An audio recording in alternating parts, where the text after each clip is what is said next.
What's going on, everyone? Welcome back to the show. So I just got in last night, late last night. You guys can probably see my eyes are red. I had that red eye flight, and I'm glad to be back home. But I want to talk a little bit about this government shutdown and how it could impact people receiving Social Security. Or actually, right now, it's not going to impact checks going out. Okay, so I'll tell you that right now. The checks will still go out, but the services will be affected. So we're going to talk a little bit about this and the ramifications for the COLA increase. So we've been hearing about the COLA increase, the announcement date, and that date can get pushed off if we see a government shutdown. So we'll talk a little bit more about that in this video. But first off, you guys can do me a favor. Please like the video, subscribe to the channel, hit that little bell notification, and then click all. By clicking all, you'll get notified anytime we post a video. We do daily videos here, so by clicking the bell notification and clicking all, you should be getting updated every day. And just a reminder, thank you for your support. I really appreciate it. And if you'd like to follow me on Twitter and Threads, you can at the TEC Show Live.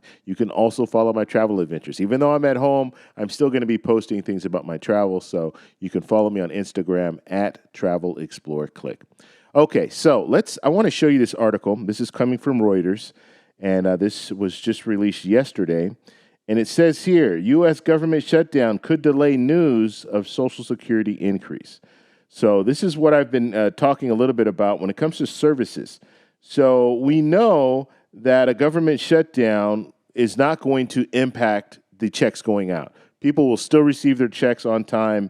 But when it comes to services, if you're calling the Social Security Administration or if you have a claim in with the Social Security Administration, it could delay those people responding to you because only essential workers are going to be working. So if we have this partial government shutdown that they're talking about, only essential workers will be there. And if there are only essential workers there, that means you're going to have a lot of people who provide services that are not going to be able to provide those services. Now, when it comes to the Consumer Price Index score, so we're going to get that on October 12th, or we hope to get that on October 12th. But because these are not essential workers, we might not get it on October 12th, and they might have to push it down the road if we have a government shutdown.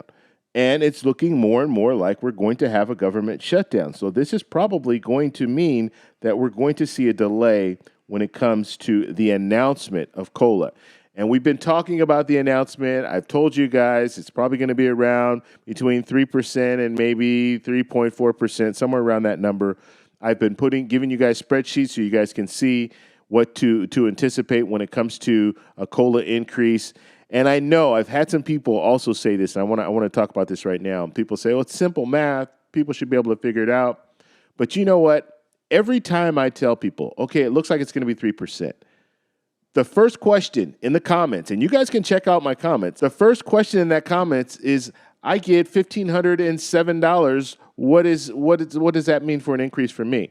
And then I answer that question, and then someone else asks a question. And so that's the reason that I put out this spreadsheet, because it will answer everyone's questions. So I don't have a lot of people in the comments asking me, can you calculate this? Can you calculate that? So that's why I do that. Now, I want to talk a little bit about the government shutdown and why it's pretty much a done deal. We're going to see a government shutdown on Sunday. We just saw they were trying to vote for a continuing resolution, basically, to kick the can down the road for just 3 weeks, I think, something like that. It wasn't going to be very long, but they couldn't even pass it in the House. And so what that tells us is that they're at a stalemate in the House, and so we're going to be looking at a government shutdown on Sunday. Now, the fact that it's on Sunday, that means that we'll have at least one more day. So Monday, they're really going to have to come through and do something, or it's really going to start impacting everyone. So we'll have to see where it goes when it comes to that.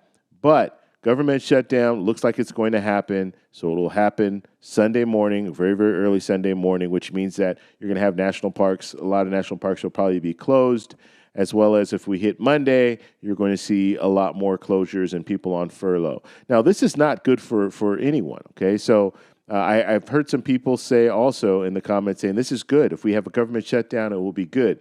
It's not a good thing because you're going to have people who are going to be laid off from their jobs. Okay, so temporarily, but they'll still be laid off. They're not going to be able to pay their bills. It's going to hurt our economy overall. And it's not just government employees. These government employees, they go to work every day, and guess what? They go to the local restaurants and the little mom and pop shops. They're not going to be doing that because they're not going to be working.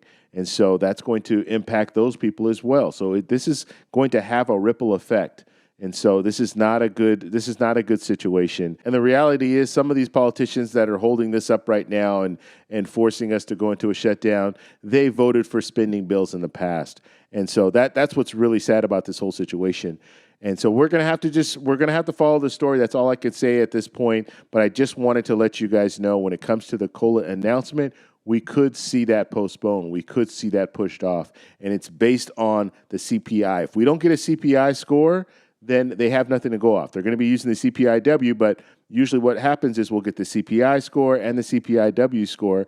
And if we don't get that on October 12th, the Social Security Administration, they don't have anything to go off to calculate COLA for 2024. And so this is a very, very important time because a lot of people are looking to find out what COLA is going to be for 2024, but we might have a delay. We might not know that for some time. So we're going to have to see how they navigate this whole government shutdown and how long this government shutdown will last. The longer that it lasts, the more detrimental it's going to be and the more it's going to hurt our economy and hurt the American people. So if you guys have any questions, post them down below. I just wanted to do a quick little video, give you guys an update when it comes to the COLA increase and when we'll find out about the COLA increase. If you like this video, please give me a thumbs up. Please subscribe for more, and I'll talk to you in the next one. Bye.